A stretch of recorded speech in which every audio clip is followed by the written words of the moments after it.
did. Coming to the stage now is Miss Venus. Yeah, we like multi-talented people. She running the camera, doing the horn. Come on, girl. Now we'll talk when you get done. Yes, ma'am.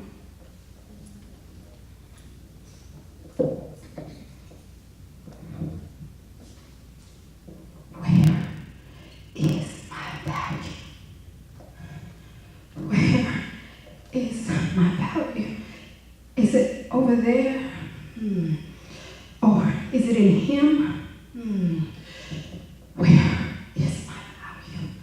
God, where is my value?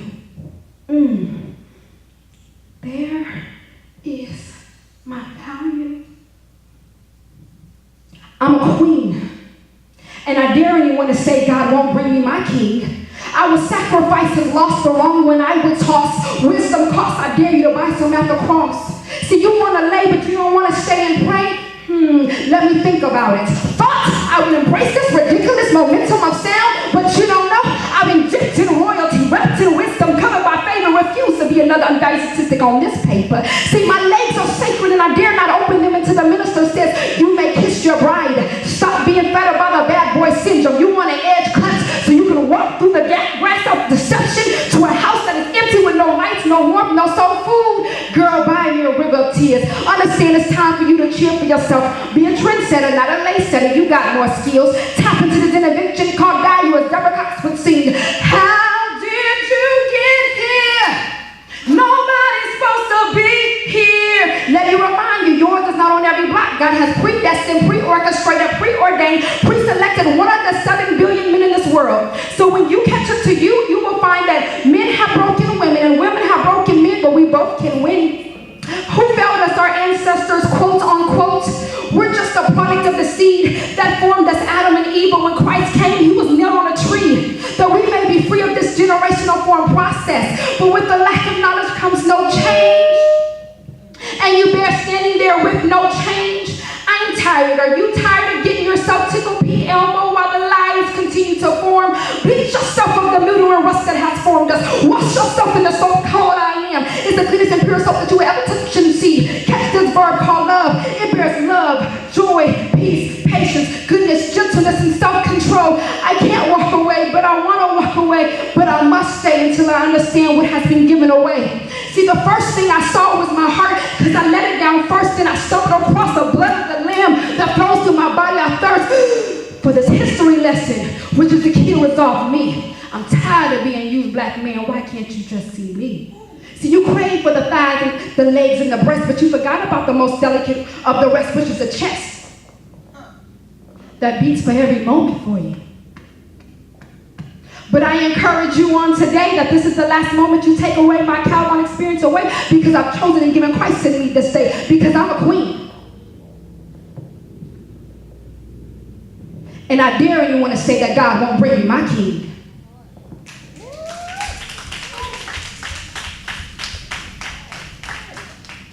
Ooh, did y'all hear that? Baby, she scared me at first. You know, I mean, baby, she did that for real. She came up in here like, woo, I said, baby, it's nice. Let me sit down. Girl, you are awesome. I appreciate that. So talk to me, how long have you been doing spoken word? You know what's so funny is I just actually stumbled upon it.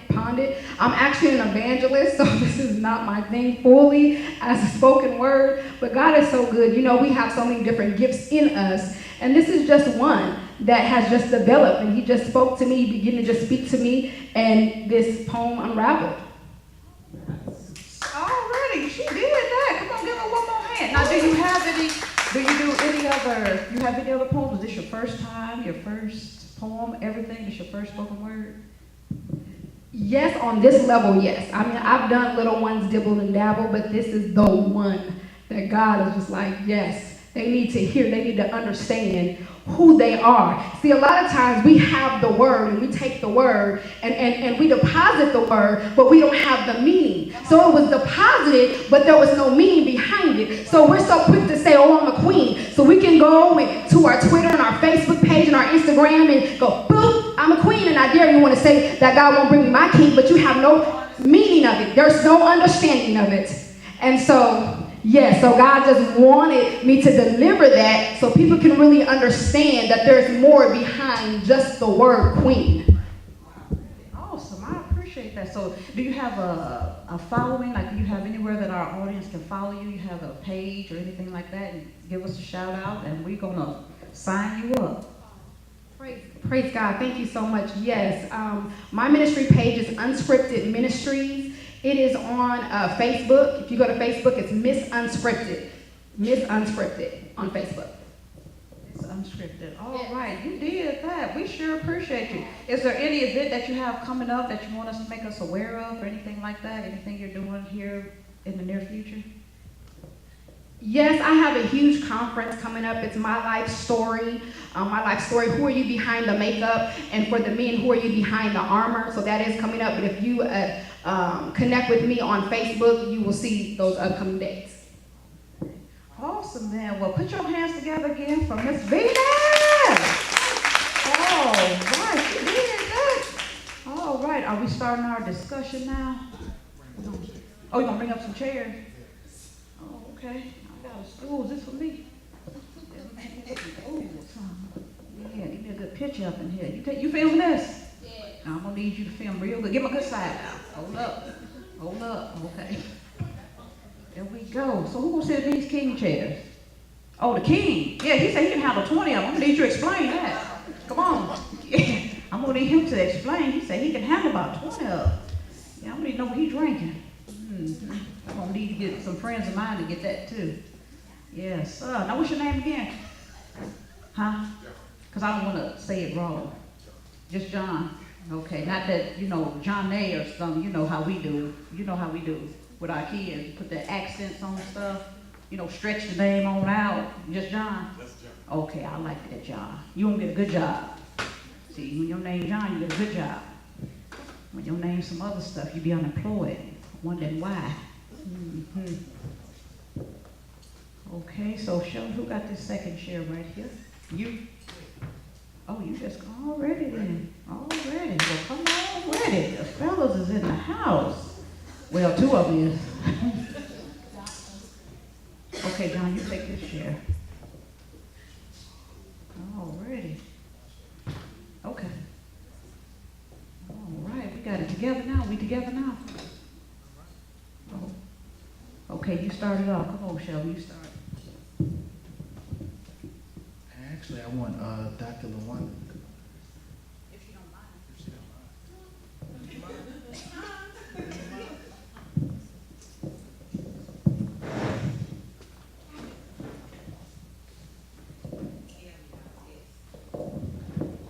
He didn't tell you all this?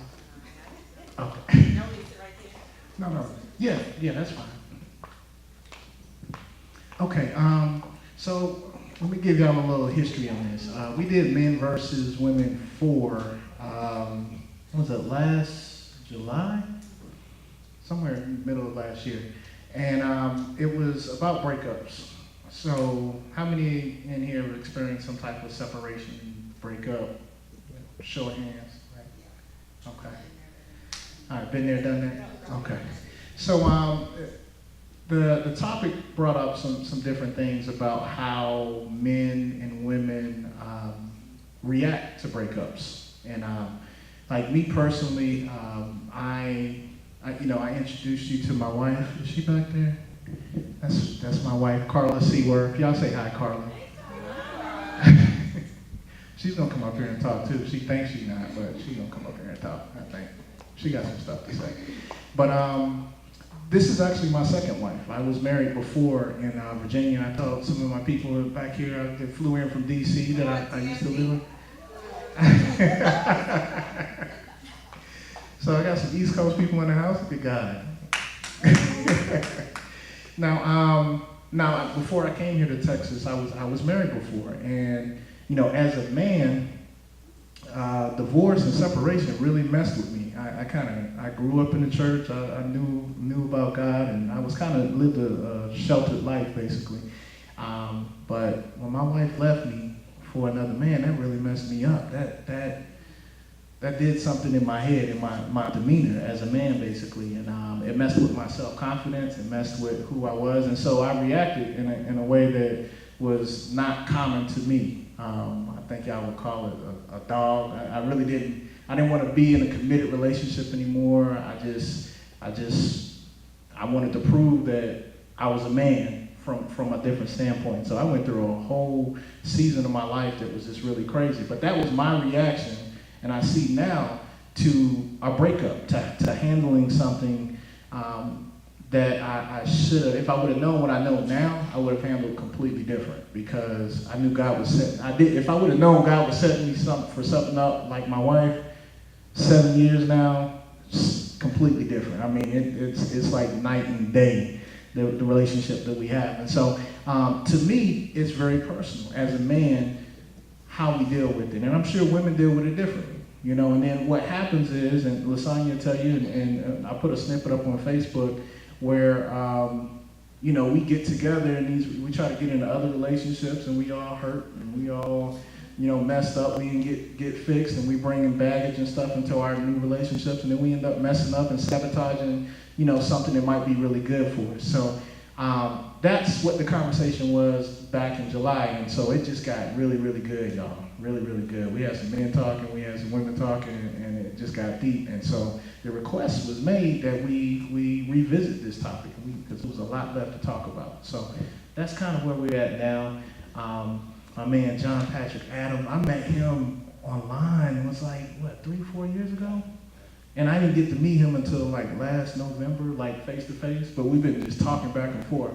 But our hearts connected because he was talking about relationships. He was, I mean, the real side of relationships. That book right there, I'm married, so I couldn't do the dating game, but I was going through, it's an interactive book. I mean, it's self-reflective. Any of y'all got the book? You got the book? Yeah, if you don't have that book, he got some over there. You need to look at it. It's a real interactive book that causes you to kind of self-reflect. And so we're going to talk a little bit about that. We're going to talk about things. And if y'all notice, we got a mic right here. Okay, now, we're not going to beg y'all, we want y'all to be open. We have a couple of questions that we'll talk through and topics on it. But if you feel like there's something that you want to talk about, you want to ask the man, and you want to get a real answer about it, that's why we up here. And we got a doctor in the house, so she can give us some medical terms about it. She can help us down, and even, and understand this, and I meant to say this at the beginning, we're not leaving here trying to fix, some type of relationship issues or anything. We're just trying to start the conversation. And then from here, we can pick up the pieces and move forward. And then we have the different places, people in place here that can help you if you want to go forward with it. So without further ado, I'm gonna give this mic back to Lasagna, and then I know she got some things on her heart that she might want to go ahead and share a question, or maybe just start asking Patrick a little bit about that book that you. Yeah, that's true. Your mic works. Oh. Yeah, we gotta make sure we get you together.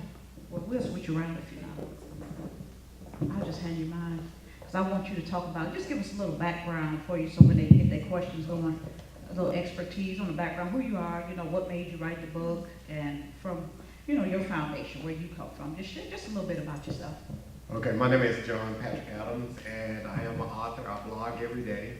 And how the book and everything got started. My first book was Naked, so that was my first book, and I had just came out of a relationship, and before I got into another situation, I wanted to detox and just get myself right. And I think that's something that a lot of times we don't do when we come out of a relationship. Like Shelton said earlier, normally we men, we go out and we sleep with all of these women to not deal with the issue. And even women do it as well. It's not just a man thing that go out and sleep with people. Women do it as well, but when I came out of the situation, I just wanted to detox, get to myself and try to understand me a little bit better, because I think every time we come out of a relationship, we're someone new. Whether it's a good relationship or a bad relationship, it ended for a reason, and I think you should take the time to just get to know yourself for who you are right now. So that's how it all started, and me blogging started from that because as I went on my journey, I wanted to encourage others to, strip down and become naked and comfortable in your own skin. And if you're not comfortable with yourself, you're never going to be comfortable with anybody else. All of that, you complete me. I don't want anybody to complete me. I want to go into a situation complete and whole. I want someone to enhance me, not complete me, not complete me.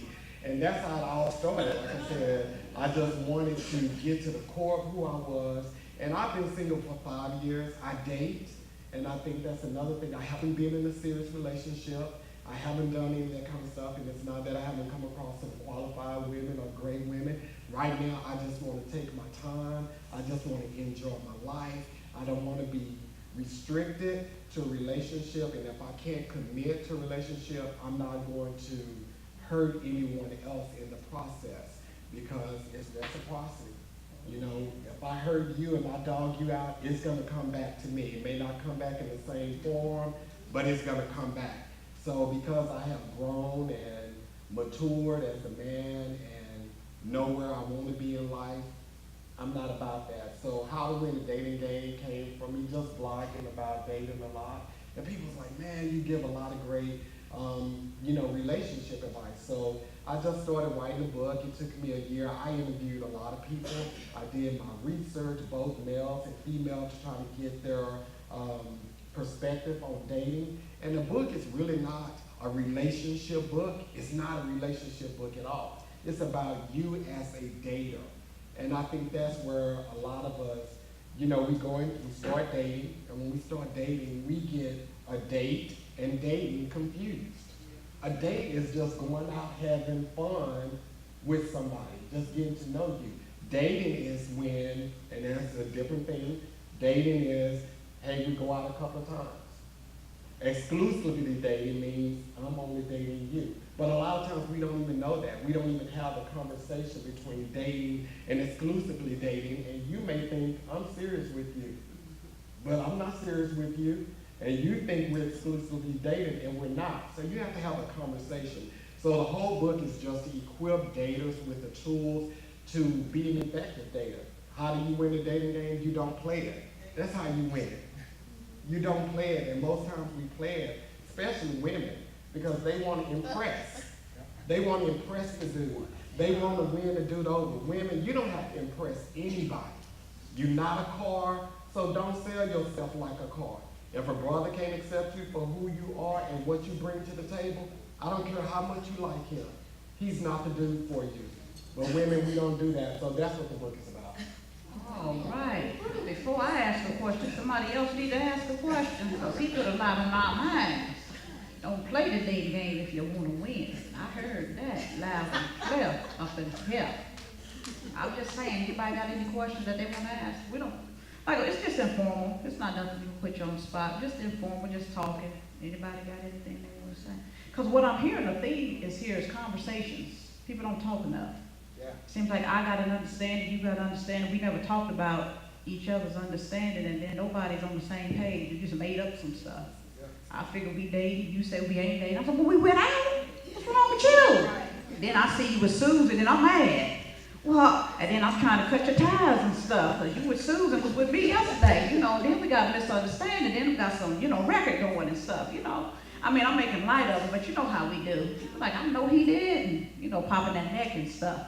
But it seems like as an adult, we do need to get ground rules. It seems like we need ground rules for dating. What are we doing? Are we just going out, we just have fun, just get to know each other? Is that something where we miss it as men and women? We on two different pages and we make assumptions where we should be making conversation? Yeah, I think everyone makes assumption, and it's not just women, it's men as well. We make an assumption because we've gone out a couple of times, we've had sex, just keeping it 100. We've had sex, so women and men, we both think that because we've had sex, then you're mine and I'm yours, and that's not how it always works out. In the book, sex is penetration.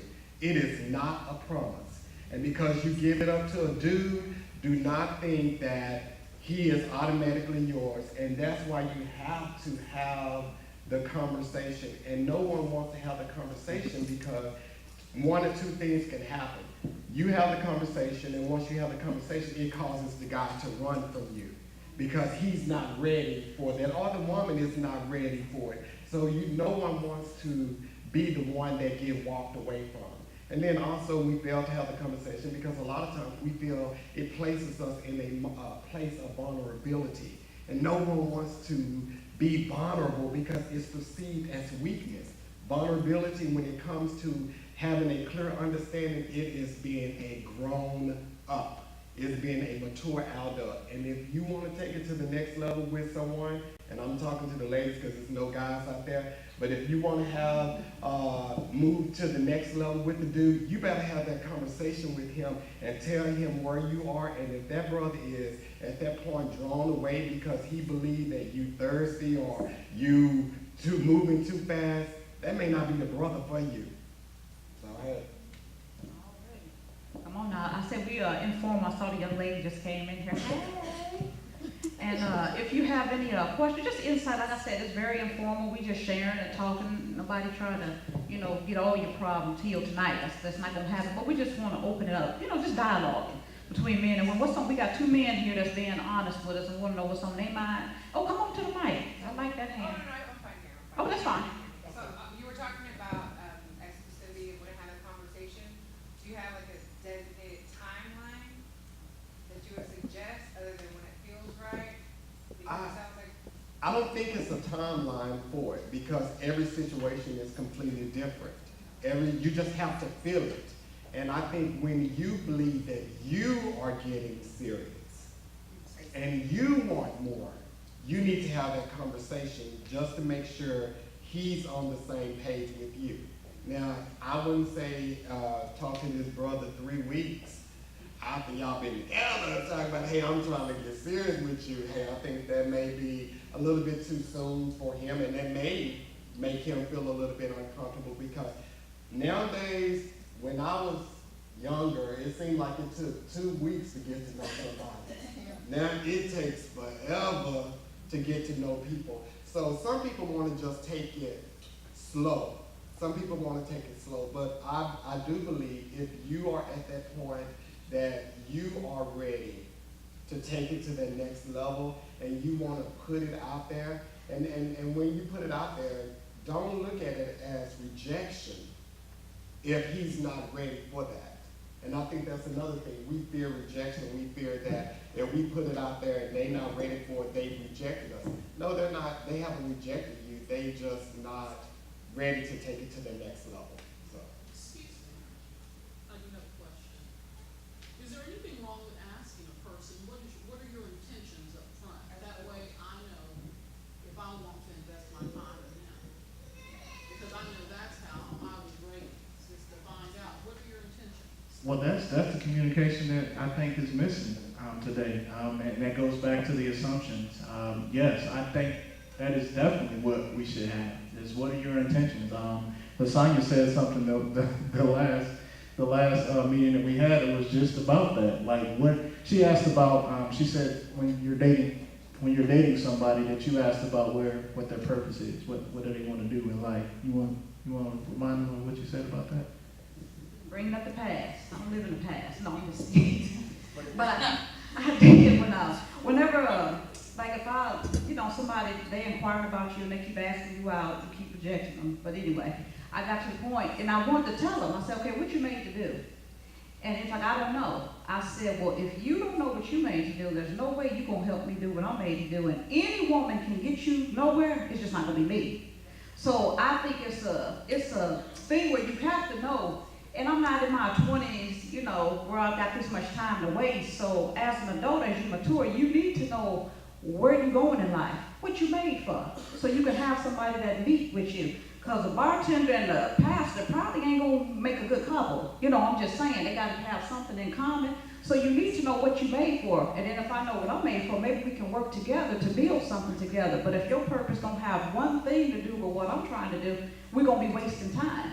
And the young man was upset, but anytime you don't know what you made to do and you over 35, I'm going to need you to understand, I ain't got that time to waste. I make another woman probably do, just not going to be me. That's all I'm saying. That's what I told last time. It's just like, what you made for? You know, what you made to do, so we can start turning them wheels, so I can know if you fit what God got designed for me to do. Because I got a book that I wrote with poetry in it, and I write poetry, I host shows, I do comedy, I do different things.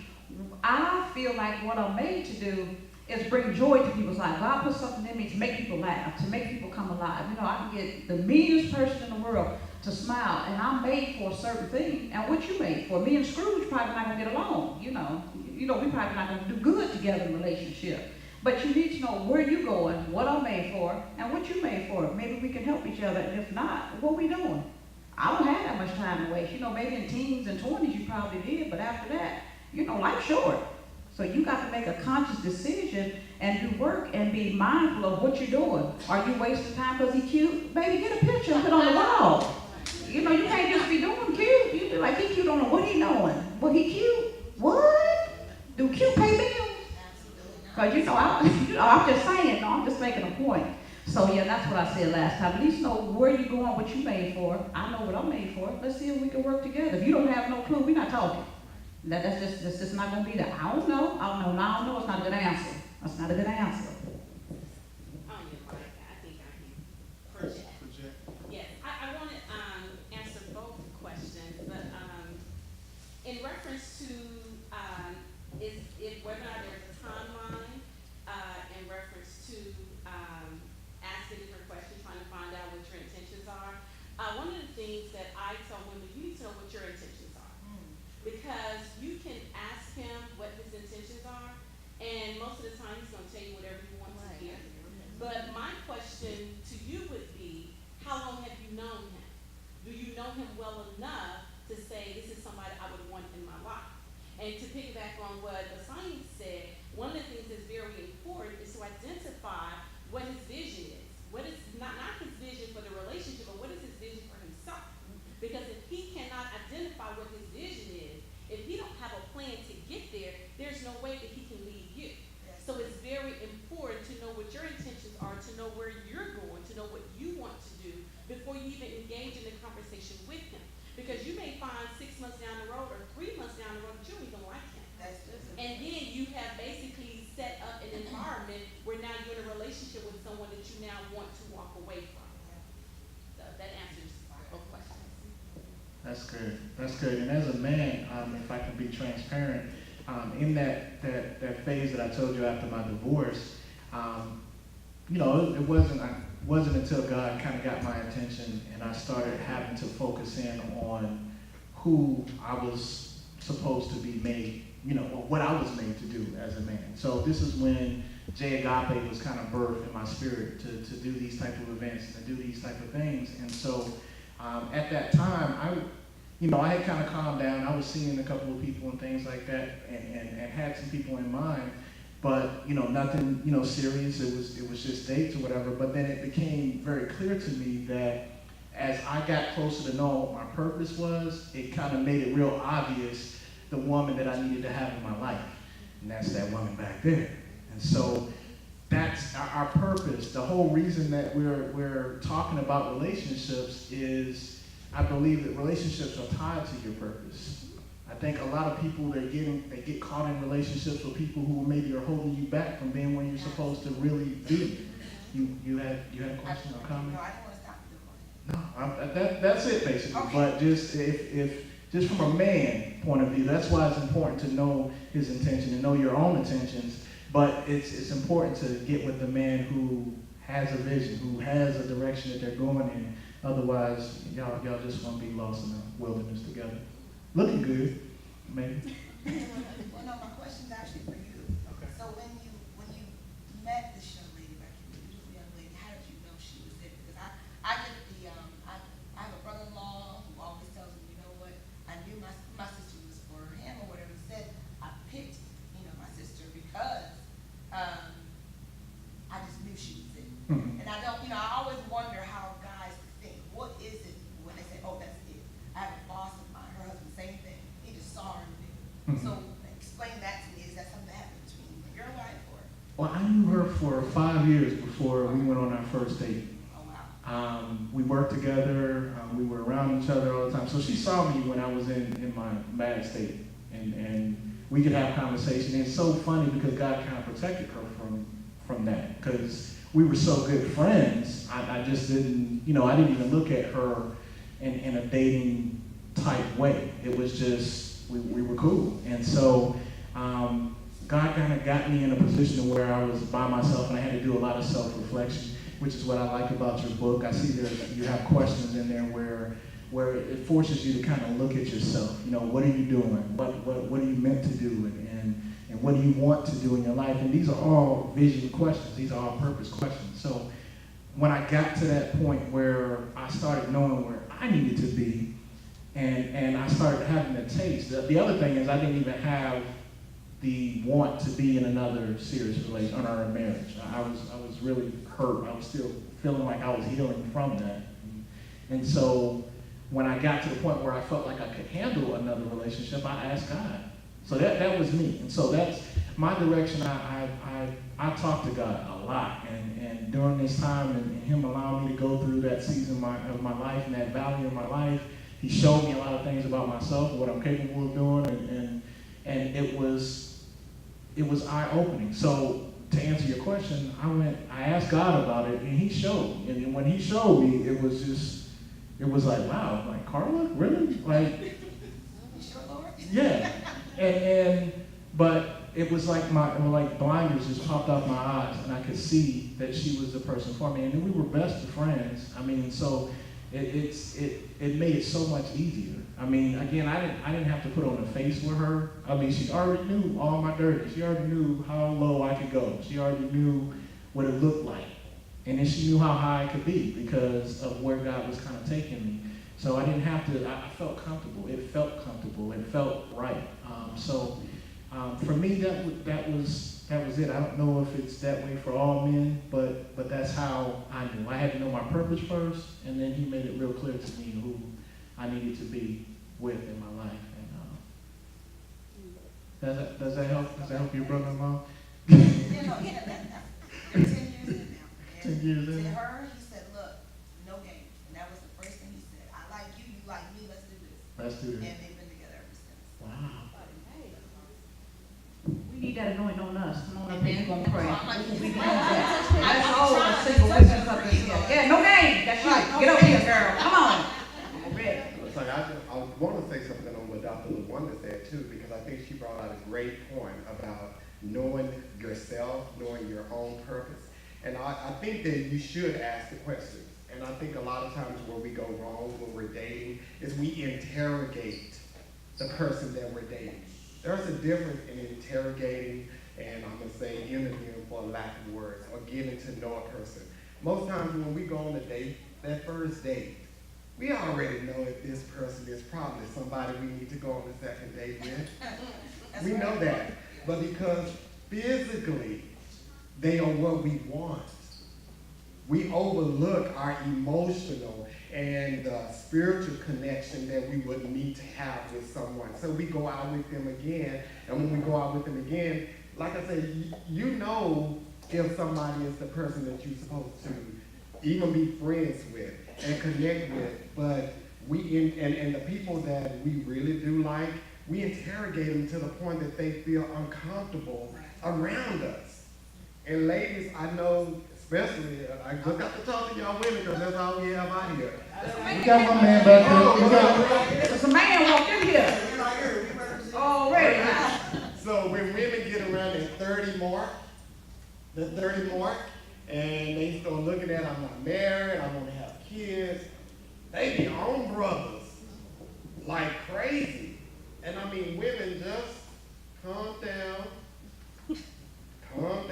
just show him you, let him, because he will eventually show you him, who he is without you even asking questions. But when he show you who he is, you have to believe him. You don't have to ask his brother, do you want a relationship? If you go out with a brother and he's not reaching out to you the next couple of days, women, He's not into you. he's not into you. He's not into you. That's just it. So I'm going to move on from that. I want to make a comment on what you just said. I think the thing for women is that we see potential. So it's not, he's showing us who he really is, but we see the king inside of him. So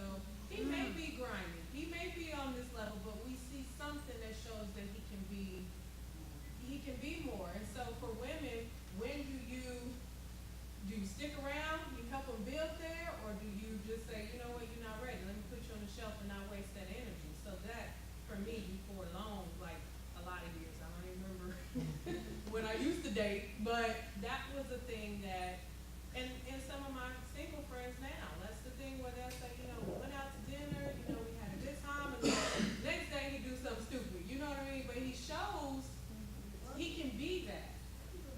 And I think that's an individual thing. That's an individual thing. How much are you willing to invest in that person? And if you are willing to wait for a guy to meet that king, to reach that king status, wait for him. But don't let your friends in the process make you feel stupid because you're waiting for a dude. You have to make your own decisions of how long you are willing to wait. Now, if you're not willing to wait for this guy to reach king status, you need to leave him alone and don't punish him by breaking that brother down because he's not measuring up and doing the things that you want him to do. And that's most times we see the potential in him, or women see the potential in the guy, and when they see that potential and he's not living up to it, you constantly telling them, you're not doing this here, you're not doing this here, you're not doing this here. You got a decision to make, not him. Wow. We got two more comments back here. Dr. Intimacy, is that you? That is me. How you doing? We got Dr. Intimacy in the house, y'all. The name says it all. So you want to know about intimacy, lady?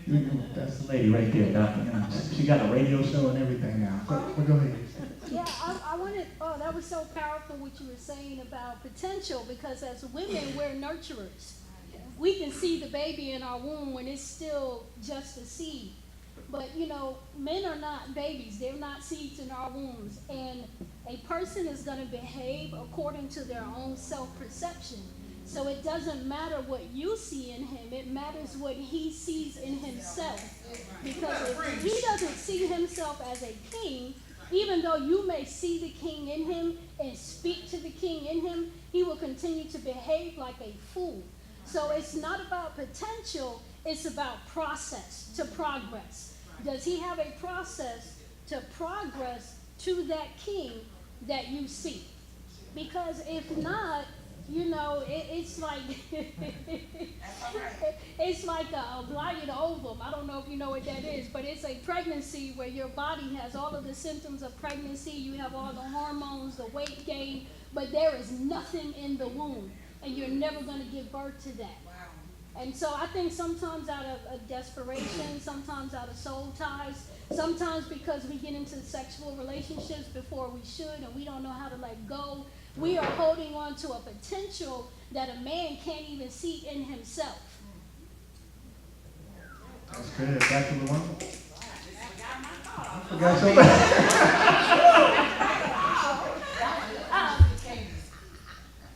I want to say, when it comes to potential, there's nothing wrong with that. I tell women that all the time. There's nothing wrong with if you meet somebody and you see the potential that's in him. There's totally nothing wrong with that. However, my question would be, and I would ask any woman that comes into my office, my question would be, what is he doing to get to the next level? Because we can see potential in that man all the time, but if he's not doing anything to get there, I tell women, if you marry him and he's still in that same spot, you're going to be miserable. And you're going to end up hating yourself and find yourself in a marriage in a situation, and then you're in my office because you married someone that you saw potential, but he never moved forward. So there was no action with what it is that he wanted to do. But there's nothing wrong with dating someone or being in a relationship with someone because you see potential in them. There's nothing wrong with that. However, going back to what John said, how long are you willing to wait? Right. How long are you willing to invest your time? How long are you willing to invest your energy? And so you have to make the determination for yourself and decide whether or not you want to continue to invest. And for those of you who are in your 30s, I would say this is the time for you to start really focusing on you and doing the things that you want to do. When I was in my 30s, I was in school. I've been in school basically, I think all my life. So when I was in my 30s, I was in school and doing things and wanted a relationship. However, there were other priorities that I had to take care of before that. So sometimes we can get into a situation where we're so desperate and we want a relationship, and then we lose ourselves in the hope of wanting a relationship that we put all of our dreams aside because, oh, he has potential, so I'm going to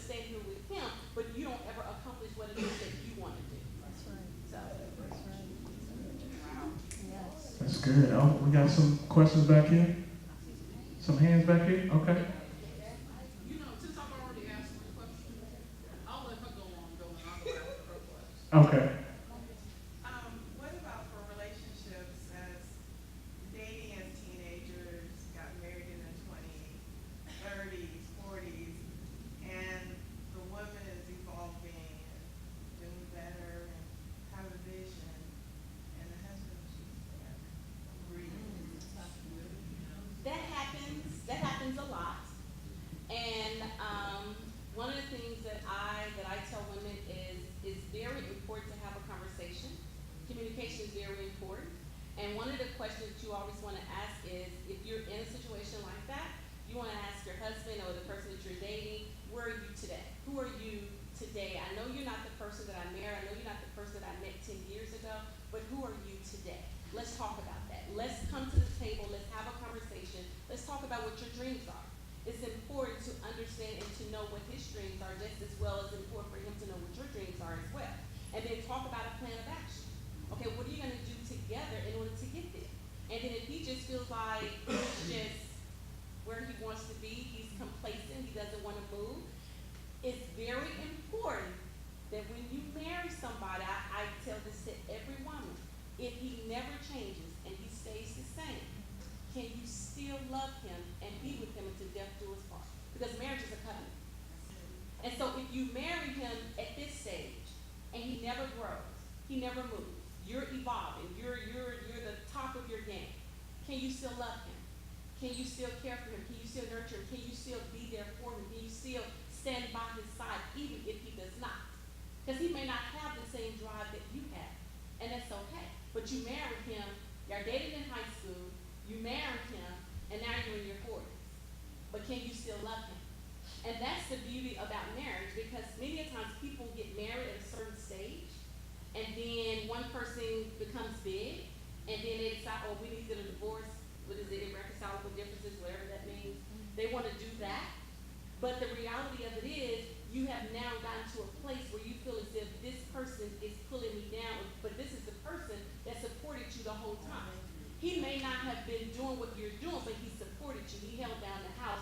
He took care of the kids. He did all of these things.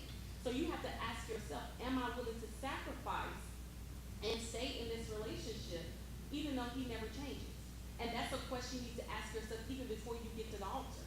Can I still be with him if he never changes? If things never change, if I evolve and he does not, can we still be together? But that does happen. It happens a lot. After the fact, not before the fact. But going into it, you don't know because we're teenagers, right? But even after the fact, you still have to ask yourself, am I willing to stick it out? I'm going to be honest with you. I've had women in my office to say, I'm divorcing him.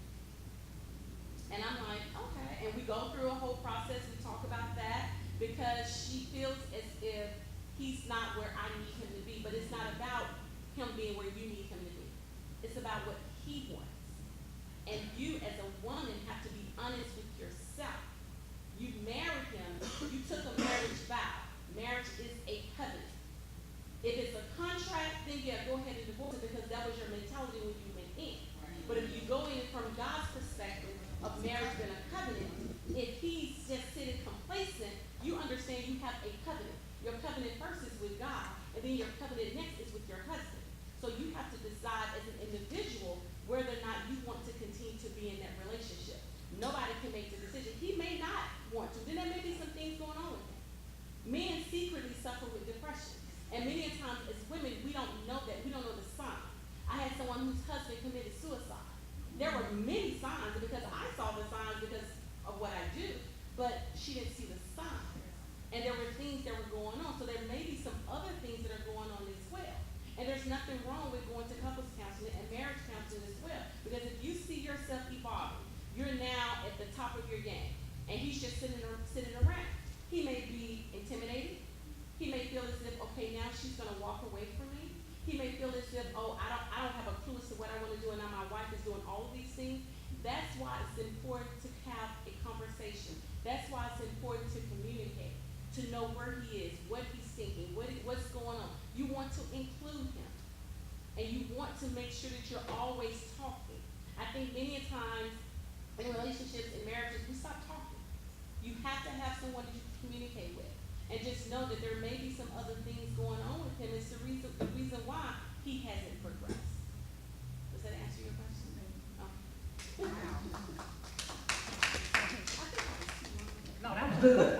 That was good. Covenant, not contract. That's what I learned from that. Contracts, get out of them. Covenant, work with them.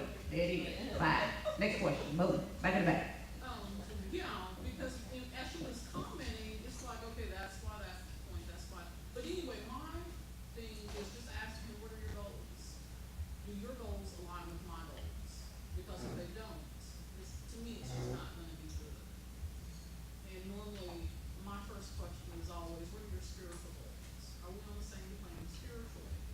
Because as you were talking, I also thought about if he's not doing anything, even before we start going together, just in communicating, I'm always gonna ask the question, do I wanna subject myself under his headship? Because if you're not doing anything now, you won't be able to take care of my needs.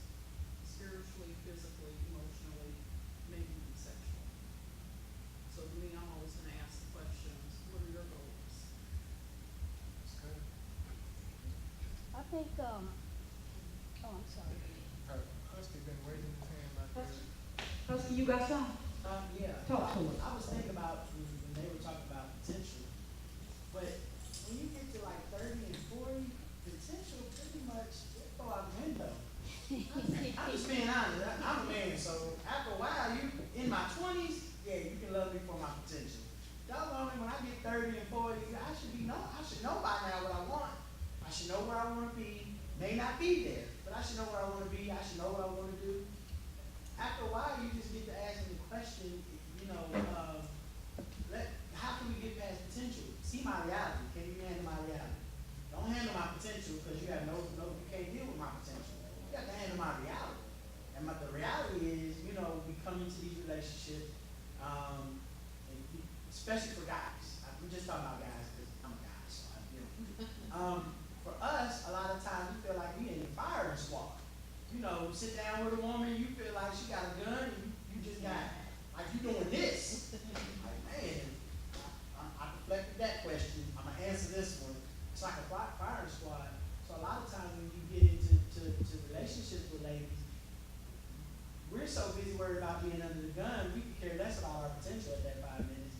Because we're just trying to get you to believe that we're not like Jody or Tyrone. He just wants you to believe that I'm husky. That's what I need you to believe, that I'm husky, not Tyrone or Jody. So a lot of times we go in, we're under the firing squad, and y'all go in thinking about potential. So a lot of times it's a mix. We're at war and y'all at peace. You see what I'm saying? That's how I feel sometimes when you're single. Right. That's good. Okay. I mean, and that's real talk. I'm gonna say this, and then I know Dr. Intimacy, she had her hand up. One of the things that I can say that I found out by this marriage compared to my last marriage is I believe my wife is anointed to be with me. So you remember I told you she knew about all my craziness and stuff like that, and what I mean about her anointing is she can deal with my weaknesses. You know what I mean? Like, she can handle my weaknesses really well.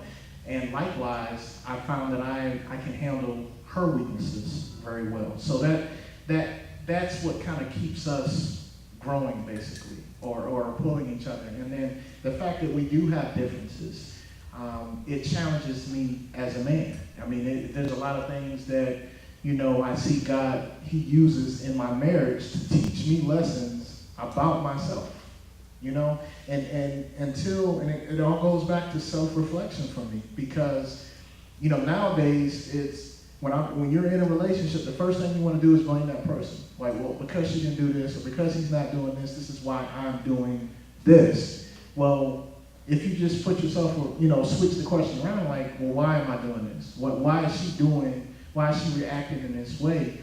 And 9 times out of 10, I'm finding like, okay, well, I did say this, or I didn't do this, or, God just kind of reveals to me like, this is, I'm teaching you patience. I'm teaching you how to bite your tongue and not talk when you're not supposed to, say something crazy or out of line or whatever, and tell you, give you discernment of when you are supposed to say something and you are supposed to pull into her and challenge her to do something. So it's that balance all the time. And so, I think we get into relationships, and that's why I think this phase between relationships is so important, because you have to be a whole person. You have to start, healing some of those wounds, because you got to be strong when you go in and you're dealing with somebody on a regular basis. You got to be strong enough to be able to handle what they have, for you. If you made that commitment that, hey, this is, whatever she brought to the table, I'm in it for the long run, then I need to be strong enough to handle that, no matter what that takes.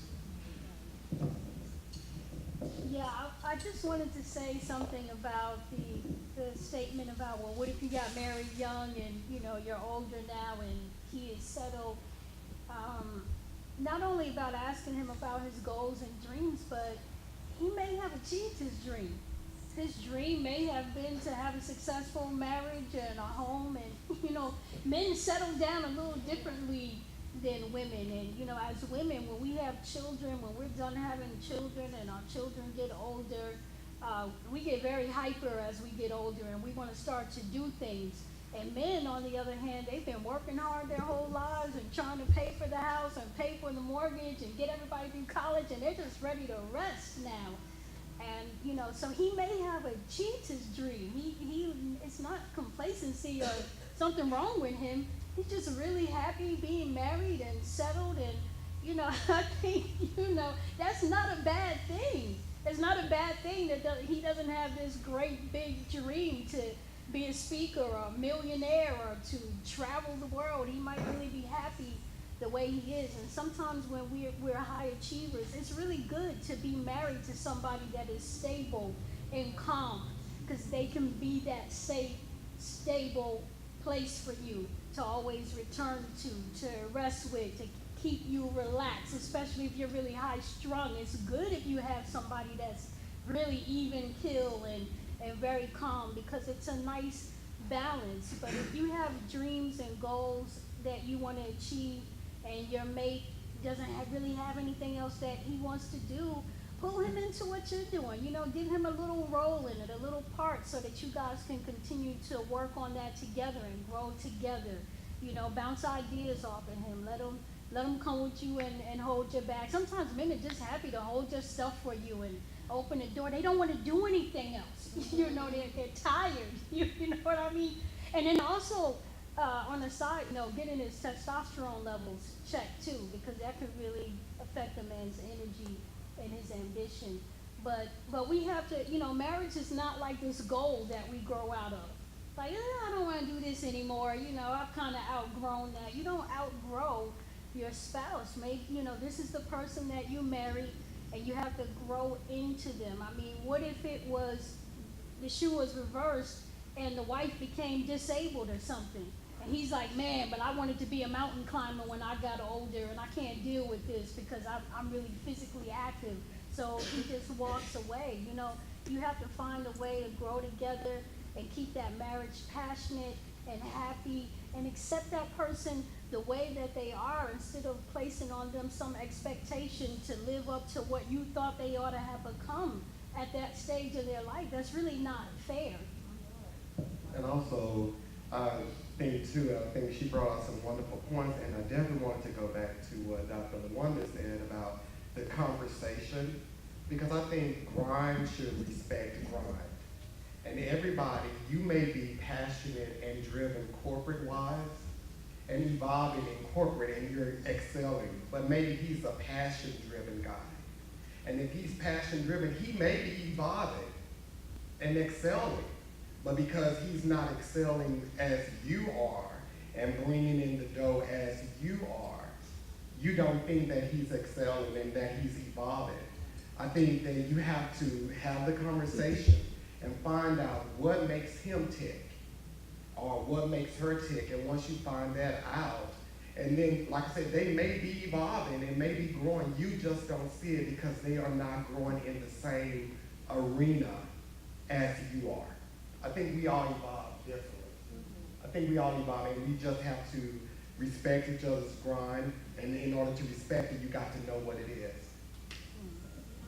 That's what we just said. And it could just be he needs to find his place within whatever she's doing. Because from a personal standpoint, my husband had the vision for JAGAPE, so I didn't. God didn't give it to me. So I was a little bit remedial with this. It was taking a little time for me to get on board. You want me to do what? You want me to say what? You want me to be? So I stuck to the things that I felt like I was good at. So hospitality, good morning, how you doing? You need a drink. You know, things that I felt like was my place. Now as my husband, he's seen me doing more. You know what I mean? So back to our potential, I'm actually the person that he's been patient for, bringing the potential. He's been the one to say, you got so much in you, come on, you can do this. And so, in retrospect, it was just really not that I wasn't growing, it's just me trying to find out how do I fit in. What's my piece of this? Because again, God was showing him, he was meeting people all kind of places, and he's like, come on babe, we gotta go to this event. I'm not going to meet them, I have no desire to meet them, but this is where the vision was taking him. And so, after doing this for so long, I was just, okay, inching. And as my husband, he was throwing me along. You are a part of this. And he was showing me, this is what you can do. Even if it's things that I wasn't comfortable with doing. So it might just mean that he's just trying to see his place. You know, where do I fit in a big picture? The things that he's strong at, without a doubt, he's good at. I'm not. You know what I mean? So I'm thinking, I can't get up there and be him. I gotta be me. So what does that look like? You know what I mean? And so within our marriage, we got to a point where all we did was talk about business. You know what I mean? We would be at pillow time and we were talking about, well, what are we gonna do the next event? And we need to call this person. And so it had a very strange dynamic to where it's now settling. I'm comfortable with me, and what I'm doing, and he's comfortable with him, and what he's doing. And so that's kind of, you know, it might just be, they gotta find their footing, you know? I was gonna say I agree, John, when you're talking about passion, versus like maybe the corporate side. And my parents are dealing with this right now. My mom turned 60 last year, and you know, we're thinking, wow, mom and dad, they're about to go retire. And you know, dad was an entrepreneur, had his own business, whatever. My mom decided to pick up the role. She was like, you ain't going where I'm going, I'm 60, I'm fine, and I don't know what you've been doing for the last couple of years, you haven't had a job, da, da, da. And it really like took us, I have three, it's the three of us, me, my two other sisters. And for me to watch that, I just was like, what? This is what marriage looks like at 60? I was like, forget it. I went through a period about 4 months ago, I was like, forget this. If this is what it looks like at 60, I don't want any parts of this. And then as I started to think about it, I had to think back about my mom. My mom did not grow up in a house where she had a dad and a mom. She had a mom who did it all. I mean, raised all 4 kids. And I look at my dad, he grew up with a mom and a dad and 8 brothers and sisters, so they knew what it meant to love, and it was a choice, right? So the thing is, he was taught to go out for his passion. He's a writer, he's an entrepreneur, that's what he does. And my mom, I joke with her now as a mom, you knew who daddy was when you met him, right? He's an artist, this is what he does, but you knew what he was bringing in wasn't gonna bring in a lot of income. You knew that from the beginning. So why did you even date, you know? But as time is progressing, while they've been apart for the last I'd say 8 months or so, I'm seeing something, like you were saying, how men can be depressed. I'm realizing my dad has been very depressed. I just didn't know that maybe for the last 10 years, he hasn't been himself. But while he's been apart, sometimes men just need that moment to watch somebody leave, to wake up again.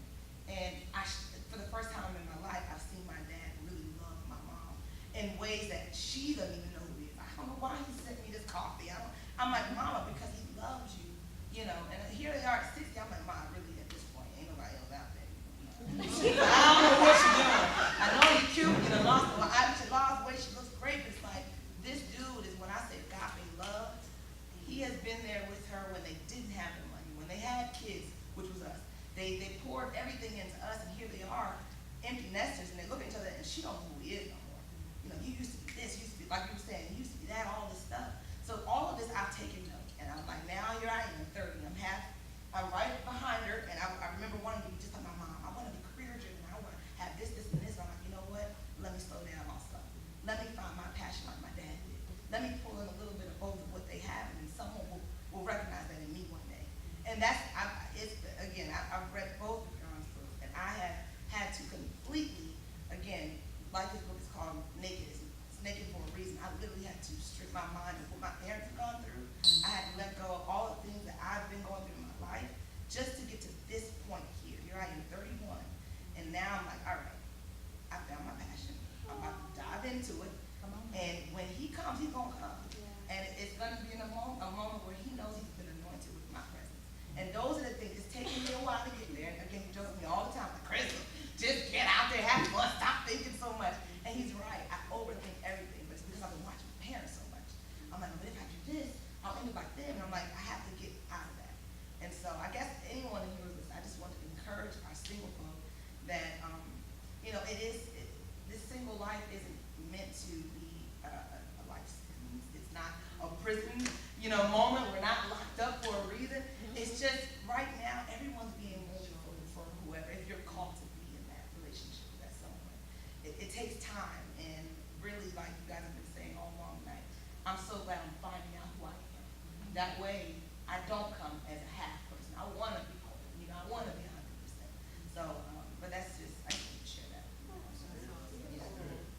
Awesome. I like her. She helping me. Because my parents been married about 47 years, and I've seen a lot too.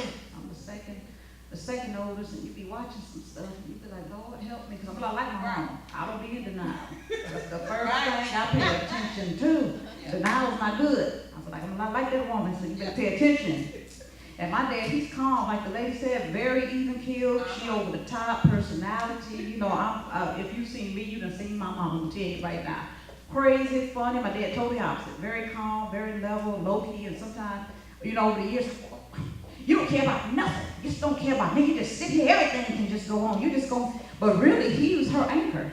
Really, he anchors my mom. She's up, and so I appreciate different personalities, and I'm having more of an appreciation and awareness because I pay attention that I do have a lot of her ways, and I do have a lot of her. So I have to be cautious and careful and pay attention to who I am and what I'm bringing to the table, and not discount them because they're different from me when they're my anchor, because I need a calming force too, because, I'm over the top or here, there, and, just as crazy. But, behind the scenes, you need somebody to balance you and to anchor you. So I pay attention to that. So I appreciate you saying you watch something, you're like, whoa, I better pump my brakes, baby. So paying attention, I think that's the first thing in life. When you live oblivious and you just in a daze living life, you're not going to have a good life. Life is work. If you're going to have a decent life, single, married, somewhere between, somewhere confused, you got to get up with the mindset. This is work. I have to work on me. I have to be the best person I can be and not try to make you be the best you can be. Now, you ain't dealing with nothing inside of you. What you talking about me? Some people just don't tell you that. They real confident looking at you like, I know you ain't. Don't tell me, you crazy as a Bessie bug, and then come in here talking to me. So I found that even having parents married down on watching the good, the bad, up to now, I take pointers from it. Make me be a better person. Make me appreciate different types of people and different types of personality. Because there's 6 of us, and we all 6 different. We take a different part of our parents. You can tell we're in that clan, but we all take a different part. And I just decided I'm going to work. Like, I don't mind being single. God brings somebody, that's a blessing. But in the meantime, I'm not going to kill over and just fall in the ditch because, I ain't got nobody help. I'm going to make the best of it. Because I have a good time, as y'all can tell, all day, every day, baby. Don't worry about this. I got this down.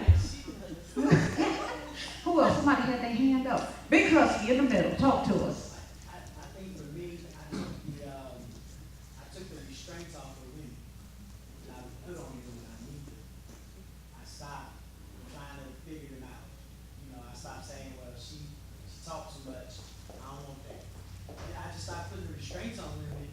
I think it became easier for me. Once I took the restraints off of them, I said, you know what? Let me just meet them. If they cool, they cool. Not okay. We get over it. And I stopped being single the day I stopped putting restrictions on women. I just said, you know what? I'm gonna listen to whatever you say, Lord, if you're gonna follow it.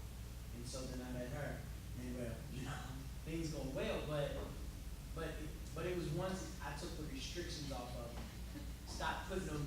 stop letting them come up and get on a cliff and jump off. You know what I mean? Like in a relationship, trying to, you got to do this, and this, and if you don't do this, and this. And I found myself, it's a lot of work trying to make somebody climb a mountain that they don't have to climb. You know what I mean? So I just said, you know what? I'll open myself up. If she's it, she's it. If she's not, okay. Don't get so stressed over it. And I promise you it's been way easier once I took the restrictions off of her. Stop holding them responsible for everything, Let her be human every now and then, she got faults too, just like I do, but let her be human. And a lot of times, we put so many restrictions on people that, shoot, they don't want to be with you. It ain't, it's a headache being with you, it's no peace. And I want peace when I'm in a relationship. I know it's not always be peace, but I know some things will happen, but I want peace. And so sometimes you have to stop trying to fight it and just say, hey, this is me. Yeah. This is what you get. This, more or less, this is what you get. The all meat is right here on the table, have it or not. And that's just how I feel. All right. I have a young lady in the yellow. I have a question. So, as a single person, just talking with different men, what faults are too much? Like, for example, say I meet you at say I meet you at like a nice lounge, you feel like that, and you curse, you drink. What am I trying to say? So, like, I guess for me personally, I'm looking for a good Christian godly man. Whatever that looks like, that might be different. But I guess right when I meet you off the back, I guess all I see is your faults. Like, he drinks, he's gonna be a drinker. He curses, he's always gonna curse. He dresses like that, but he's gonna spend money. You know what I'm saying? Like, I already go in looking at the faults, like just looking at the little things you do. Because I'm an observer, so I'm like, well, I kind of just knocks off everybody. How do I decide? Like you gotta let that go. People are people. Everybody comes with faults. I come with faults, but You judge people. I do. I judge. I do judge. Maybe am I alone? Am I the only judge? No, you're not alone. You're basically self-disclosure. When I was in my 30s, I was a judger as well. And there was this guy, I was living in Houston at the time, and there was this guy, and there's just certain things you don't say to me. And so he called me shallow. And I was like, excuse you? No one has ever said that to me. And I was like, oh my God, this is crazy. And it was because I judged him, but I did it in such a way, it was more so implied, because I knew how to do that. It wasn't like straightforward, but it was implied, and he picked up on it, and he called me shallow. And so you need to find out what your values are. You need to understand that you have flaws and imperfections. Nobody is perfect. Once you identify what your values are, then when you meet people, you can decide whether or not you want to spend your time and your energy with them. But one of the most important things you need to do is stop judging people, because you don't want people to look at you and judge you. We all have things about us that we are insecure about, and it would be very difficult for someone to come to you and say X, Y, and Z to you, but then you have to look at it that you've done it to them as well. So that really comes from you working on you. It may be maybe you shouldn't date anybody at this present time. Maybe you should get to know you and find out what you like. Because if you want a good godly man, you need to find out what that looks like for you. Because there are a lot of good godly men that curse, that drink wine, they go to church, they love God with all their heart and all their soul. However, but because they do those things, you tend to push them off. So you want to maybe spend some time by yourself and get to know you, get to know what you like. I was the same way. And I used to cuss like a sailor when I was in undergrad. And I was like, that is crazy. And then in turn, I would meet people like, oh, I don't want this, I don't want that. But it really wasn't about them, it was about me. It was about me getting to know me and getting to know myself and finding out what my likes and dislikes are, and also making sure that I'm not judging people, because I was very judgmental. And being judgmental doesn't get you anywhere. You're going to end up being by yourself for a very long time. So you really need to focus on getting to know you. And when you see people's imperfections, just like God gave us grace, you can give them grace as well. Because you have them also. Yours just not in the forefront like theirs are. It's like when we go into meeting people, one of the things that John said, we basically hide who we are. However, when you meet that man, he's being who he is. That's just, but you're hiding who you are. You're not really showing, you're not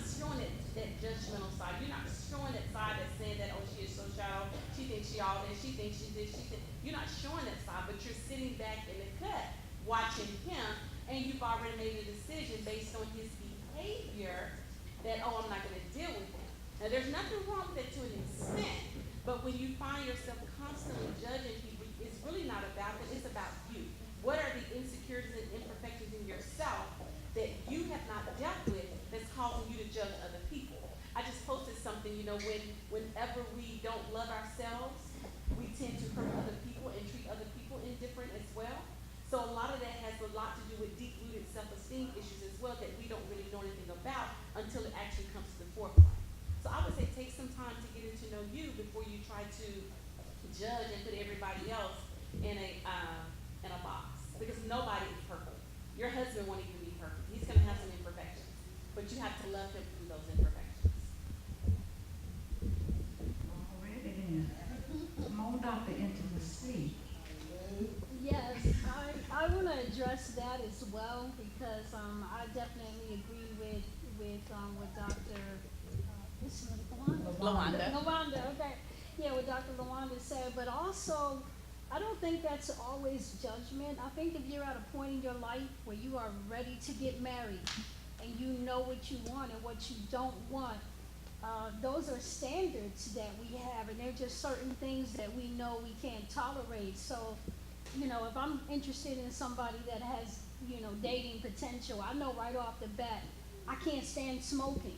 So that is a flaw that I have no tolerance for. We can be friends, but I don't like smoking. I don't like heavy drinking. I don't mind if you drink wine, but if you get drunk in front of me, I'm never going to look at you as a potential husband again, ever.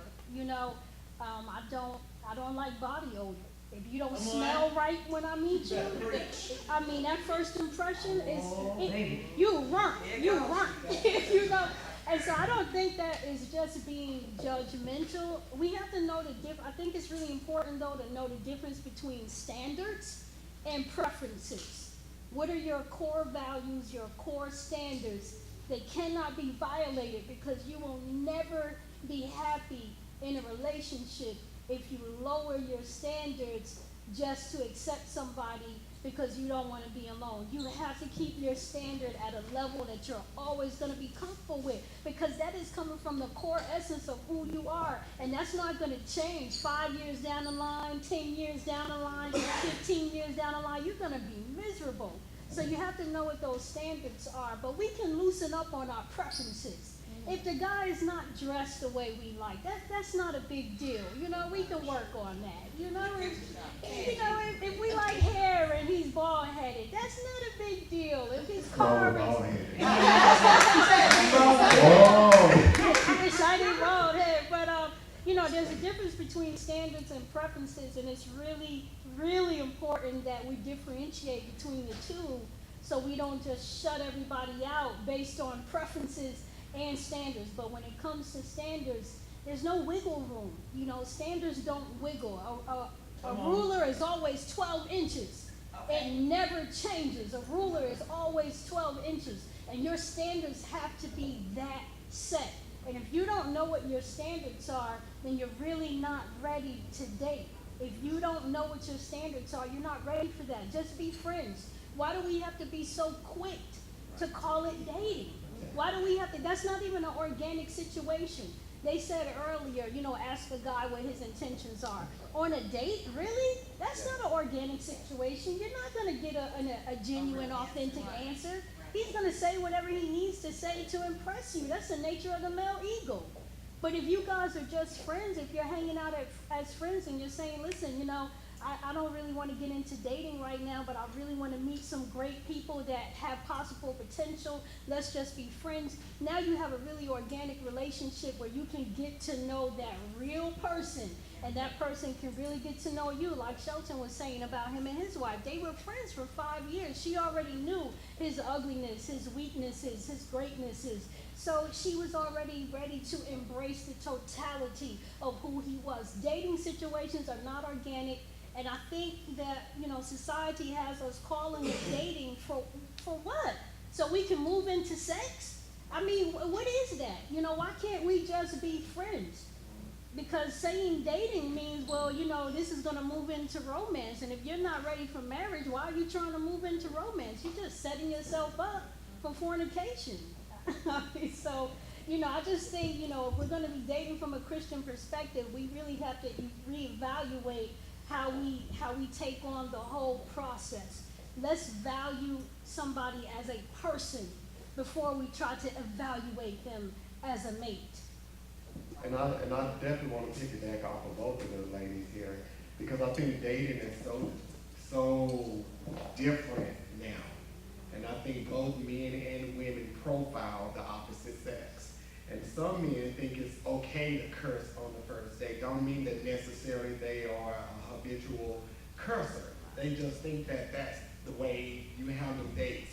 So I encourage anybody when you're going out, like she said, be friends, and you don't necessarily have to say, well, I don't want to date you right now, but get to know the person, because you may be the woman that he's willing to stop cursing for. Once he gets to know you, he has to get to know you. So before you write off someone, and I don't think anybody should be an intentional dater, and that's what we become. When we date now, we have intent of connecting on a higher level. Just go out, get to know someone, let them know you, and they may be willing to change for you, or not change for you, but cut out some of their bad habits to be with you. So get to know the person. Don't go out automatically thinking you're going to be it. Right.